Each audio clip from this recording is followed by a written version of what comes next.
Taking hold of the shield and buckler. Psalm 35:2. Eternal warrior, as the world is hushed in the midnight hour, I put on the full armor of God to stand against the wiles of the enemy. I see the dark forces of 2026 organizing midnight battle strategies against my peace, but I raise the shield of faith to quench every fiery dart. Lord, I ask that you would take hold of your shield and buckler and rise up for my help. I am not alone in this battle. I am backed by the God of angel armies. I command every demonic squad assigned to monitor my life or family to be struck with spiritual blindness and confusion. I use the key of authority to lock the doors of my household against every intruder of the night. Father, let your buckler, your all-surrounding protection, be my defense in every area where I feel vulnerable.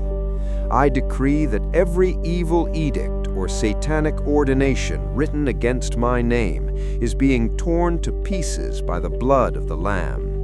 I refuse to be intimidated by the terror of the night, for the Lion of the tribe of Judah is roaring on my behalf.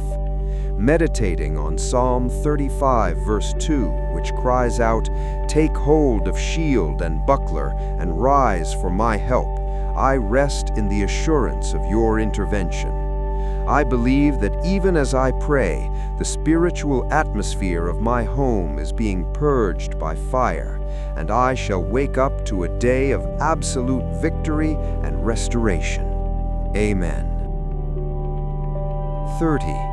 The immunity of the secret place. Psalm 91:7. O Most High God, my refuge and my fortress, I hide myself in the secret place of your presence this night. I declare that I am untouchable, unmovable, and invisible to the eyes of demonic observers. I speak the covenant of exception over my life, the same covenant that protected the children of Israel in Goshen while Egypt was in darkness. I decree that even if 1,000 fall at my side and 10,000 at my right hand, the deadly pestilences and violent men of this age shall not come near my dwelling. I am shielded by the faithfulness of a God who never slumbers nor sleeps. Lord, I cancel every plan of sorrow and every arrow that flies by day, designed to disrupt my destiny in 2026. I break the power of red eagles of terror and spirits of insecurity operating in the land. I walk in the fullness of your protection, knowing that your angels have been given charge over me to keep me in all my ways. As I rest on the word of Psalm 91:7, 1,000 may fall at your side, 10,000 at your right hand, but it will not come near you. I receive a spirit of boldness.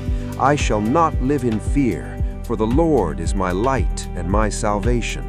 I am preserved, I am redeemed, and my future is secured in the hollow of your hand. Amen. Section 3. Unlocking financial breakthrough and open doors. 65. Lifting the gates of favor. Jehovah Jireh, the God of open doors, I stand before the ancient gates that have stood between me and my financial dominion. I command these gates to lift up their heads. I use the master key of the prophetic word to unlock every restricted area of my wealth and influence. I refuse to remain outside the rooms of opportunity. I decree that I am walking through doors that no man can shut and no demon can bar. I receive the favor that breaks protocols and qualifies the unqualified. I am not looking for luck. I am looking for the divine endorsement of the King of Glory that compels men to bless me and lift me. Lord, let your glory enter every department of my life, my business, my investments, and my bank accounts. I declare that the resources required to fulfill my dreams are being relocated into my hands even now. I am moving from the status of a servant to the status of a leader, from a borrower to lender to nations. As I shout the words of Psalm 24:7, "Lift up your heads, you gates, be lifted up, you ancient doors, that the King of glory may come in." I believe that the spiritual atmosphere of my finances is shifting. The doors of 2026 are opening wide, and I am walking into a season of surplus, expansion, and kingdom-driven prosperity. Amen.